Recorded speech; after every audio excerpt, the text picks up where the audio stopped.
In this slidecast, we're going to look at estimating and costing overview. Estimating and costing are activities that are carried out by the engineer. The engineer does the estimating when he's doing the design process, and the costing is done by the contractor when he's doing the construction process and the tendering as well. During a construction contract goes through several stages. It goes through inception, feasibility, design, tendering, construction and commissioning. You know that from the first sessions we did. Throughout the project, the issue of cost comes up quite a bit because that is one of the main constraints in an engineering project. You'll remember that a constraint is something that influences how you do the project. For example, if cost wasn't a constraint, you could spend as much money as you like and it doesn't matter. If time wasn't a constraint, you can take as much time as you like to do it. So in this case, in most engineering projects, time and cost are constraints. So throughout the project, we're always asking questions about cost. So let's look at some of those questions as they arise. The first one is our client here. That's the client in the glasses. And right at the start, at the inception feasibility, he's asking, how much is it going to cost? Can I afford it? Do I want to go ahead with this project? It's an important question for him to ask, because if he does decide to go ahead, he's going to hire a consultant and he's going to start paying some serious money.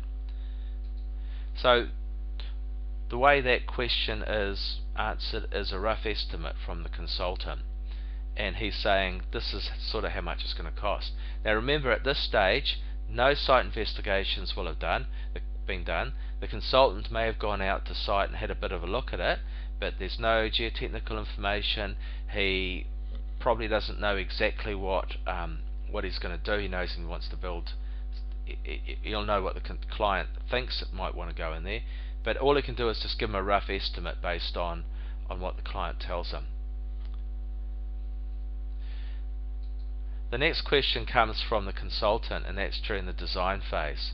And he's asking, what's the best option for this design? Now, when you're doing design, you usually come up with a whole series of different ways of doing it. And that's okay, but you've got to look at them all and you've got to say, what are the advantages and disadvantages of each of these options? Which is the best one for what my client wants? And so you prepare all the options. You have you don't do a full design on them. You prepare them up to a concept level, and you put a bit of a price on it. You probably have done some geotechnical investigations. You've probably done some surveying, so you know more about the site. So then you prepare what's called provisional estimates, and these are estimates of each one of them. Once again, you don't know the whole story, but you've got enough to give a better estimate than what the rough estimate was.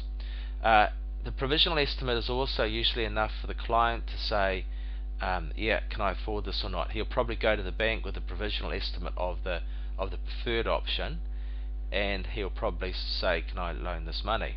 Will I be able to finance it? So it's at this stage that the client will be looking for financing too.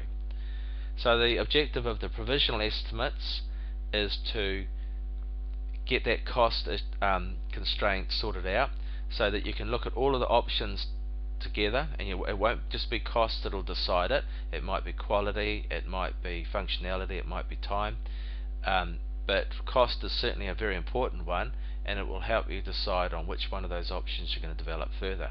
So once you've chosen the option that is the best fit for the project, you go through the develop design. You develop that design up, and then you go to the detailed design. When the detailed design is complete, you've got your tender document. And it's at that point there where the client is standing there and saying, do I want to go out to tender with this? So the tender document is a very accurate definition of what the contract works are. So the client is asking himself, can I afford to do the work? What's a fair price?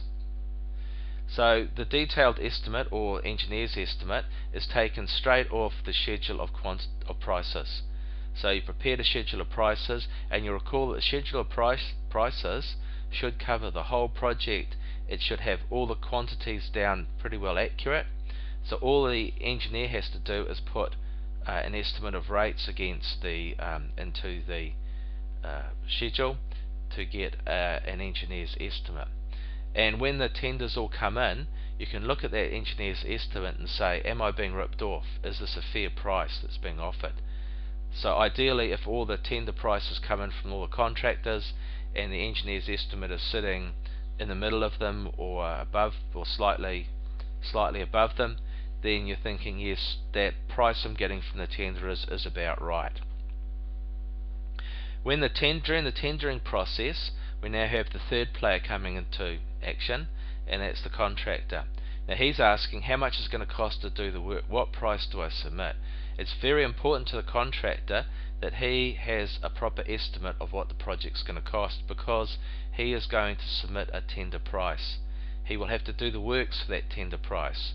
If he runs over that tender price, he's going to lose money. If he can do the works for less than the tender price, he's going to make money. So he needs to make sure that tender price is bang on. And the way he does that is he'll do an estimate of the tender price as well, based on the schedule of quantities that's in the tender document. During the construction and commissioning, the contractor is also asking himself, am I making a profit? How can I manage my costs? Is there anything that's starting to blow out cost-wise? Because if there is, he needs to know about it as soon as possible so he can do something about it. So the tender price becomes the project budget. The project budget says is line items, so it's all those items that are in the schedule, and the contractor will look at each one of those items and say, how much money am I making on this item? Am I winning or losing on this? And if he's losing on it, if it's blowing out the budget, he'll investigate it, find out what's the problem. So that's the costing system, and he'll keep on reviewing that rate that he put in for each one of those schedule items, and sort of see, did I put the right rate in? Does it cost more? Does it cost less? So we'll be looking at that in the next session. So as you can see, there are a whole lot of estimates that happen throughout the contract, and they get progressively more accurate.